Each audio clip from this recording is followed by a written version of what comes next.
नमस्कार दोस्तों, आप देख रहे हैं हमारा यूट्यूब चैनल फार्मिंग। और आज हम आपको लेकर चल रहे हैं हिमाचल प्रदेश के जिला कांगड़ा के पंचरुखी क्षेत्र के गांव छत्तर में, जहां एक साधारण महिला ने अपनी मेहनत, हिम्मत और लगन से असाधारण पहचान बनाई है।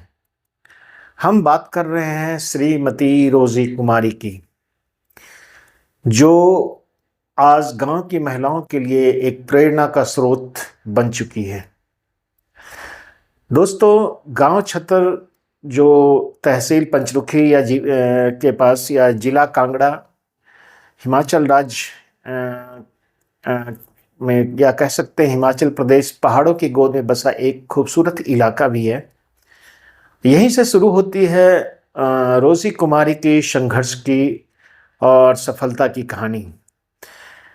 दोस्तों, श्रीमती रोजी कुमारी के दो छोटे छोटे बच्चे, घर में पूरा परिवार, माँ घर की जिम्मेदारियों के साथ साथ खेतीबाड़ी का काम भी करती है।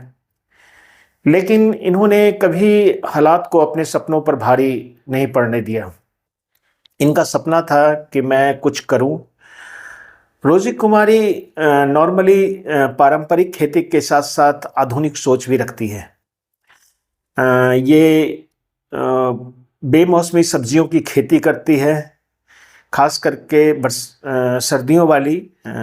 लहसुन, प्याज, फूल गोभी, बंद गोभी, धनिया, पालक, मेथी सब कुछ लगाती है। जिससे परिवार को ताज़ी सब्जियां तो मिलती है और साथ में बाज़ार में अच्छी आमदनी भी होती है। लेकिन इनकी विशेष पहचान जो है वो औषधीय फसलों की खेती के कारण है। इन्होंने आयुर्वेदिक पौधों को अपनाकर न केवल अपनी आय को बढ़ाया, बल्कि लोगों को प्राकृतिक जीवन शैली के प्रति जागरूक भी करते रहती है। रोजी जी वैसे तो जैविक खेती करती है। ये अपना काम खेती तक सीमित नहीं रखी है। वे विभिन्न प्रकार के आयुर्वेदिक साबुन और घर का बना अचार भी तैयार करती है। स्थानीय जड़ी बूटियों से बने ये उत्पाद आजकल आसपास के क्षेत्रों में काफ़ी लोकप्रिय हो रहे हैं और इसकी काफ़ी मांग भी रहती है। इस कार्य में वे अकेले नहीं हैं, बस गांव की कह सकते हैं कि कई सारी स्वयं सहायता समूहों को, महिलाओं को लेकर के चलती है। वे गांव की महिलाओं को ट्रेनिंग भी देती है। श्रीमती रोजी कुमारी का मानना है कि जब महिलाएं आत्मनिर्भर बनती है तो पूरा परिवार और समाज मजबूत होता है। बच्चों की अच्छी शिक्षा, बच्चों की अच्छी परवरिश, ये इनका मेन मकसद है। वे गांव की महिलाओं को जागरूक करती है, स्वरोजगार के लिए उन्हें प्रोत्साहित करती है, जैविक खेती की तकनीक की जानकारी देती है और खुद भी स्वास्थ्य के प्रति जागरूकता के लिए लोगों को बताती है। इसके अलावा बचत और समूह निर्माण के लिए भी वो प्रेरित करती है।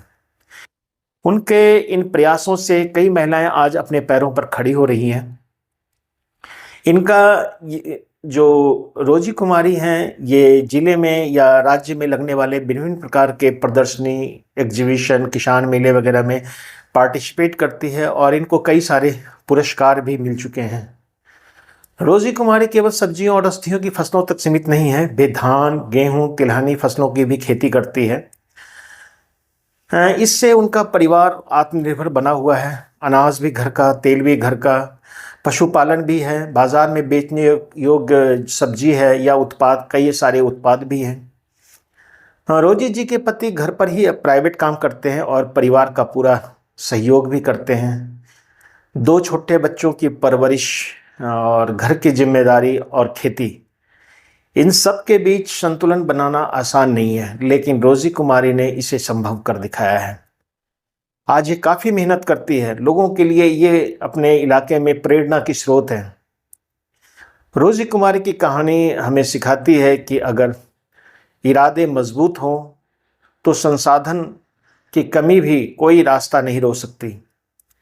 आज भी न केवल एक किसान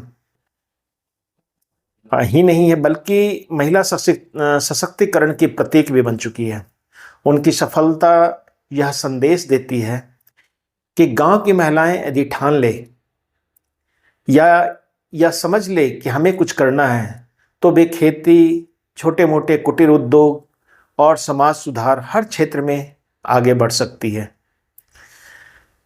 अगर आपको ये वीडियो अच्छा लगा या प्रेरणादायक कहानी पसंद आई तो आप इस वीडियो को लाइक करें, पसंद करें, शेयर करें और चैनल को सब्सक्राइब अवश्य करें।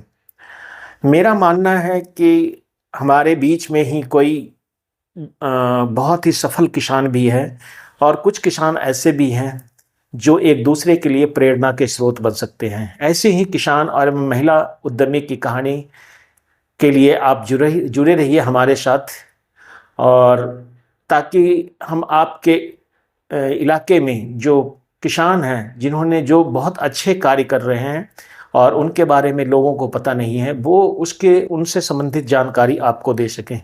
किसान भाइयों, धन्यवाद।